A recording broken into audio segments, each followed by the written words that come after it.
Boebert challenger Trisha Calvarese fights against the odds in Colorado's 4th District. When Lauren Boebert won the Republican U.S. House primary election in Colorado's 4th Congressional District in June, news outlets nationwide declared that her efforts to remain in Washington, D.C. for another term, which included moving across the state, fending off a scandal at a Colorado theater, and courting a different set of constituents, had paid off. Political pundits expect the state's most conservative district to stay solidly red, which would give Boebert an easy path to victory in the November election. A Democrat hasn't won the seat, which spans wealthy Douglas County on the Front Range, agricultural Weld County in the north, and the vast farmlands of the Eastern Plains, since 2008. The odds of a Democrat beating Boebert aren't lost on her opponent, Trisha Calvarese, a native of Highlands Ranch and the daughter of two staunchly conservative Catholics. But to those who've written off a Democrat's chance of winning, Calvarese says, just because something hasn't been done doesn't mean it can't. As of 2024, unaffiliated voters make up the largest voting bloc in Colorado's 4th Congressional District. And Calvarese said that while Boebert may wait to ramp up her campaign until the end of the summer, she's not wasting any time between now and November. Everywhere I go, people tell me I can't win, Calvarese said. At an event called Parker Days in downtown Parker, women came up to me asking me why I was there if I already knew the outcome. Yet Calvarese believes that the race to win the seat in November is far from over, especially considering the fundraising momentum she's had since winning the primary. According to Chas Goldman, a consultant for Calvarese, her campaign has raised more than $750,000 since June 24, largely from individual contributions averaging $23 per donation.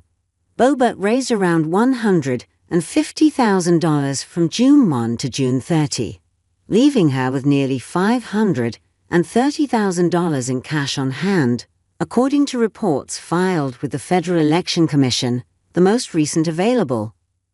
Goldman said Calvarese's campaign now has more than $380,000 cash on hand, edging her closer to being able to match Boebert's spending. Goldman also noted in a statement that Trisha's fundraising success comes on the heels of polling that shows her within striking distance of Lauren Boebert, with a clear path to victory in this race. The poll was conducted by Keating Research, the same firm that correctly predicted Boebert's razor-close race in 2022. Boebert declined to comment for this story, county by county. Calvarese and Boebert are the same age, 37, but they have vastly different backgrounds. Calvarese spent the last 5 years serving in various roles, including speechwriter at the National Science Foundation and director of speechwriting and communications at the AFL-CIO, a major federation of labor unions in the United States. Before entering politics, Boebert owned Shooter's Grill, a restaurant in Rifle, known for its staff's open carrying of firearms. Calvarese decided to enter the race after Boebert announced in late December that she was leaving her current congressional district, the 3rd, to run for the 4th district seat, vacated by Republican Rep. Ken Buck upon his retirement. Calvarese said she felt called to step up after having moved home to Colorado to care for her terminally ill parents. Expanding access to health care for seniors is one of her main priorities.